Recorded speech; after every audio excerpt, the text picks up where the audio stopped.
उत्तराखंड अपनी प्राकृतिक सुंदरता के साथ साथ भक्ति के लिए भी जाना जाता है।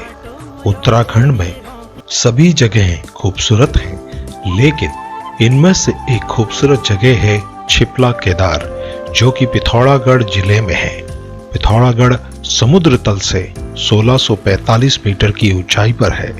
माता मैड़ा माई और पिता कोड़िया नाग से जन्म लेने वाले केदार देवता 10 भाई बहनों में थे। वह अपने भाइयों में सबसे छोटे थे। बहनों में कोकिला देवी सबसे छोटी थी। कोकिला देवी छिपला कोट में स्थित गांव कनार में विराजमान है। छिपला यात्रा कोकिला कनार मंदिर से ही शुरू होती है। छिपला केदार जाना हो तो सेरा घाट नामक स्थान से आगे बढ़े। जनेऊ संस्कार करने वाले लोगों की नंगे पांव यात्रा करनी होती है। यहाँ पर बाहरी वस्तुओं की मनाही है, जैसे चमड़े का बेल्ट या पर्स और खाने पीने का सामान। छिपला केदार का निवास स्थान नाजरी कोट माना जाता है। सभी ग्रामवासी अपने अपने गांवों से निकलकर 3 से 5 दिन का सफर तय करते हैं। छिपला ताल तक पहुंचने के बाद यह स्थान पर मुंडन आदि करने की प्रथा है और इस कुंड के जल को प्रसाद स्वरूप मानकर ले जाया जाता है। प्रचलित जागरों के अनुसार छिपला केदार स्थायी रूप से नेपाल में स्थित खलछान यानी पत्थर कोट, जो कि नेपाल की राजधानी काठमांडू के समीप नुवाकोट में स्थित से आए थे। घर में सबसे छोटे होने के कारण छिपला केदार भाभियों के लाडले थे, लेकिन उनका अपनी भाभियों के संग हंसना खेलना उनके भाइयों को पसंद नहीं था। उन्हें छिपला केदार पर शक होने लगा और उन्हें मरवाने की साजिश रचने लगे। पहली साजिश में वे उन्हें तराई के जंगलों में छोड़ आते हैं, लेकिन वे वहां से वापस आ जाते हैं। दूसरी योजना में उन्हें तराई क्षेत्र के राज्य में छोड़कर आने की हुई, जहां डाकू उन्हें मार देते, लेकिन छिपला केदार यहां से भी बच के आ जाते हैं।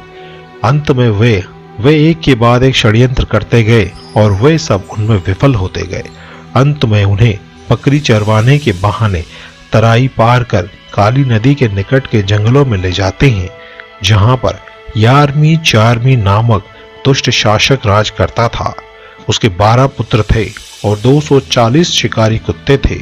इस क्षेत्र में घुसने से सभी डरते थे। छिपला केदार ऐसे समय में प्रवेश करते हैं जब चारमी के बेटे और शिकारी कुत्ते शिकार करने के लिए बाहर गए थे। वे ब्राह्मण का रूप धरकर महल में घुस जाते हैं। चारमी की पत्नी उन्हें बहुत समझाती है कि उनके आने से पहले वे चले जाएं, लेकिन छिपला केदार पहले से ही सब जानते थे। थोड़ी देर में ये सब आ जाते हैं और ब्राह्मण को देखकर चकित रह जाते हैं। कानाफूसी होती है कि भोजन के उपरांत इस ब्राह्मण को देख लेंगे। वे सब माड़ में चले गए। छिपला केदार उनकी मनोदशा को समझ गए थे, अतः छिपला केदार ने माड़ की सीढ़ियों को उलट दिया।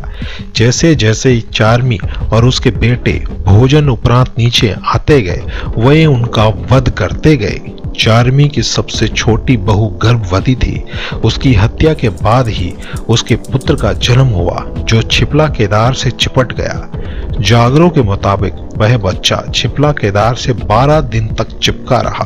11वीं रात को छिपला केदार की भाभियों को स्वप्न में दिखा कि वे किसी मुसीबत में हैं। अतः अगले दिन उन्होंने कौवे को संदेश भिजवाया। जब कौवा वहां 12वें दिन पहुंचा तो बोलने लगा, क्या भूली रचे छिपला केदार छोलिंगा बिजौरा, यानी कि क्या भूल रहा है छिपला बिजौरा किससे छिलता था। तब उन्हें याद आया कि उनकी पीठ में एक छुरी है। उस छुरी की मदद से वे उस नवजात से छुटकारा पाते हैं। ऐसा माना जाता है कि उस बालक के खून की छींटे आज भी नाजुरी कोट में राता पौड़ के रूप में विद्यमान है। इस प्रकार 11वीं चारमी के शासन का अंत हुआ। मित्रों, इसके बाद छिपला केदार अपने पैतृक गांव नहीं गए और यहीं बस गए और यहाँ पर लोग उनके द्वारा आशीर्वाद से अपना भला कर रहे हैं और इस क्षेत्र में उनकी कृपा दृष्टि बनी हुई है। जय छिपला केदार, जय देवभूमि उत्तराखंड।